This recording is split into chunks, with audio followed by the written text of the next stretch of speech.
So welcome back guys to We Talk Boxing, and today I'm going to be talking about the biggest event of the year and the main event on the card, or co-main event I should say, which is going to be Anthony Joshua versus Otto Wallin. Now this, as I said a second ago, is going to be maybe the main event or co-main event, because you've got Deontay Wilder on the event as well, who's fighting against Joseph Parker, and it's up in the air who's going to be, fighting first and who's going to be main event, co-main event, etc. But both of these fights are going to be the big, pretty much headliners. And this event is massive in terms of heavyweights, and the fights that are on the card itself is just gigantic. But I'm here to talk about AJ versus Otto Wallin, and it's a very, very good fight, which I feel as if this was maybe 3-4 years ago, before AJ took his first loss. Then I probably would have said it would have been not a no contest, but a fairly quite routine victory for AJ. But Otto Wallin's got a good record, good pedigree behind him, and AJ's, some would say, is on the decline. Hasn't got as much confidence as what he once did. And is a little bit tentative in fights. So this is probably a good time for Otto Wallin to be fighting Anthony Joshua. And in terms of Anthony Joshua, this fight will kind of tell us exactly how much he has left, really, because obviously there's two big fights out there for him in my eyes, and one of them's Deontay Wilder, and the other one's going to be Tyson Fury, if they ever get that fight done, which I don't think. But AJ and Deontay Wilder both, I think, according to sources, have signed a free fight deal. Obviously, both of these guys are fighting on this Day of Reckoning event, which is fight number 1. And then they should potentially be having a 2-fight deal against each other. So the first fight between each other should be taking place hopefully early 2024, and then maybe a rematch maybe later that year or the year after. We don't really know how it's going to be planned out yet, but that's what sources are pretty much stated, really. But anyway, let's get to this fight.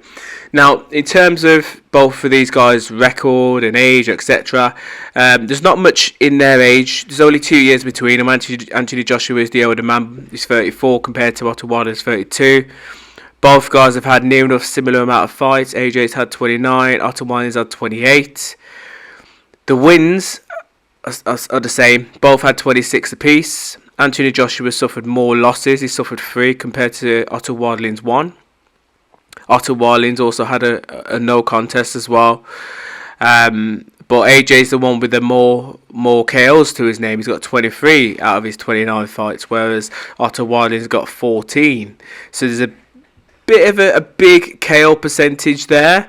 So yeah, I'd probably say obviously the power is with AJ, but it's the heavyweight division. Anything could kind of happen, and obviously Otto Wallin is not a feather-fisted puncher. He's got to carry some sort of punching power. So if he does hit Anthony Joshua on the chin, which we have seen him in recent fights, he has looked vulnerable on multiple occasions. So anything could happen if Otto Wallin can knock AJ out if he catches him right. Now the height difference between both guys, again, fairly similar. AJ 6'6", and Otto Wallin's 6'5" and a half. So again, fairly similar in height. So there's no real difference there or advantage between both guys. But AJ, according to his last fight, weighed more, 250 pounds, and Otto Wallin came in his last fight around 237, 240, give or take. Otto Wallin is a southpaw, which we know that AJ doesn't like fighting southpaws, and he kind of struggles at time against southpaws. We've seen in recent fights, obviously against the man in the division, Usyk. He struggled definitely in the first fight. It was a lot harder, but in the second fight, I felt as if it was a better performance from AJ. Just didn't quite do enough, but again struggled at times, and as I said, looked vulnerable at times as well against a smaller man. And then when he fought against Franklin as well, didn't really look himself, but was quite a comfortable victory in the end.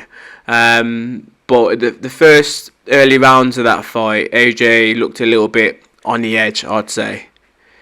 But yeah, that's pretty much their stats, going head to head. Both guys are ranked quite highly within the heavyweight division.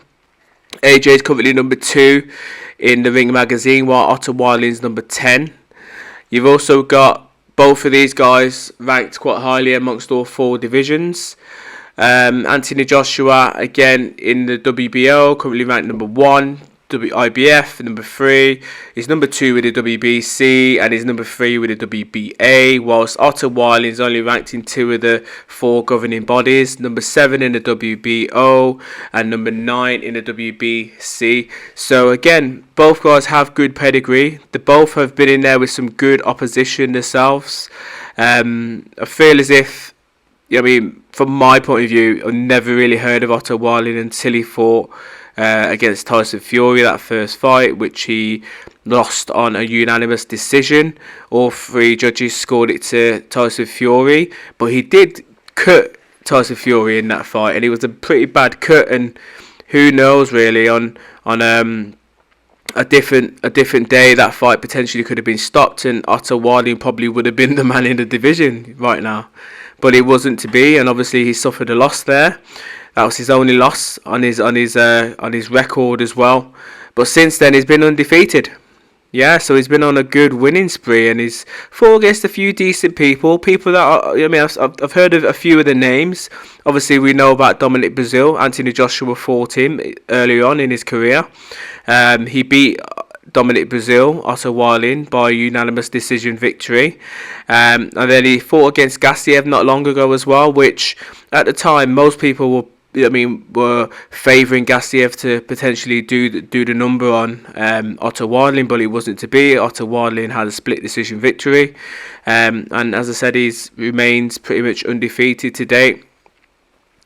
Whilst AJ, on the other hand, I don't really need to go through AJ's opponents. He's been in there with pretty much most of the main guys in the heavyweight division, and I'd say that he's probably got the best heavyweight resume.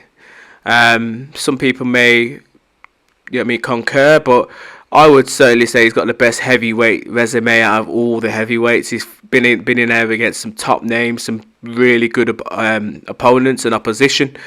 Again, I can't really say much more there. Obviously, he suffered those 3 losses on his record. One to Andy Ruiz, which was in 2019, which was a KO, which came out the blue because at the time of the KO, I had AJ up. I had AJ winning that, surprisingly. But it was a devastating knockout, which he sustained, but he obviously avenged that later on in that year. And he was a very, very comfortable unanimous decision victory later on in the year against Andy Ruiz. But then he obviously in 2021 and 22 he suffered back-to-back defeats against Alexander Usyk, which the first time around at Tottenham Hotspur Stadium, I was there, I was watching it live, and I was very disappointed with his performance. But he didn't really look like the AJ that we know, and he got schooled by the smaller man, and I felt as if that broke his heart because obviously he suffered that one loss, in 2019, and he went on a couple of fights wins after that. But this should have been a comprehensive, straightforward victory for him because he was the bigger man. He had all the advantages going into this fight. The advantage that he didn't have was brain and heart, in my opinion. And Alexander Usyk's got both of those. Sad, really sad. But obviously, pretty much just under a year afterwards, he fought him again in Saudi Arabia, I think. And as I said, it was a better performance. A very closer fight this time. A few of the judges, only having Usyk up maybe 2 to 4 rounds, give or take, in the whole fight. But he just didn't do enough. And I just felt as if at times, if he would have maybe stepped on the gas a little bit or really pressured Usyk, he might have really hurt Usyk. And And that's the thing, we haven't really seen Usyk hurt. So I just felt as if he had all the tools, and if he just put a little bit more into that, he probably would have could have knocked him out. Like, on points, you're not going to try and outbox Usyk. You know what I mean? His thing that he needed to do was to knock him out, and he just didn't do enough. And when he did try and put the burners on, it was a little bit too late, really. But anyway, this is my thoughts in regards to this up and coming matchup between Anthony Joshua versus Otto Wallin on the 23rd of December. And it's a good way to pretty much round off the year, especially for the heavyweights, because up until that point, the heavyweight scene has been pretty much dismal, really, this year.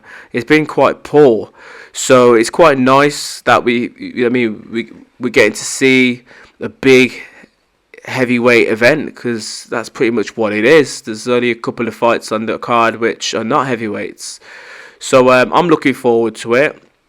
And hopefully, going forward, maybe the Saudis could try and arrange a few more big events like this and try and get people fighting each other, because that's what we need in boxing. We need the best fighting the best, rather than people ducking each other, or saying, "Oh, I'm not getting enough money to fight this person, why should I fight them?" So yeah, I just hope that 2024 is better than 2023. I will do a video in regards to my thoughts on 2023 boxing. But yeah, let's just wait and see what happens in this event first and how it kind of shapes up, because realistically we need AJ and Deontay Wilder both to come through. Doesn't matter if they get dropped in the fight, or if they sustain some sort of damage, cuts, or they get hurt or whatever. They could have a bit of time off, but what we need is for both of these guys to come through with a victory. Anyway, guys, let me know your thoughts in regards to this matchup between Otto Wallin versus Anthony Joshua. Where's your money going in this fight? Who do you feel that's gonna come and win? Like, who you banking on? My money, I'm gonna go with my man AJ. I feel as if he will win. I'm not sure if he would knock Otto Wallin out. I feel as if if he's gonna win this, he's gonna win on points, and I feel as if it will be a very, very close fight. And it wouldn't surprise me. I'm probably gonna get a few criticisms here, but it wouldn't surprise me if AJ gets dropped. Yeah, it wouldn't surprise me if he gets dropped. But anyway, guys, let me know your thoughts. And as always, please subscribe. Bless.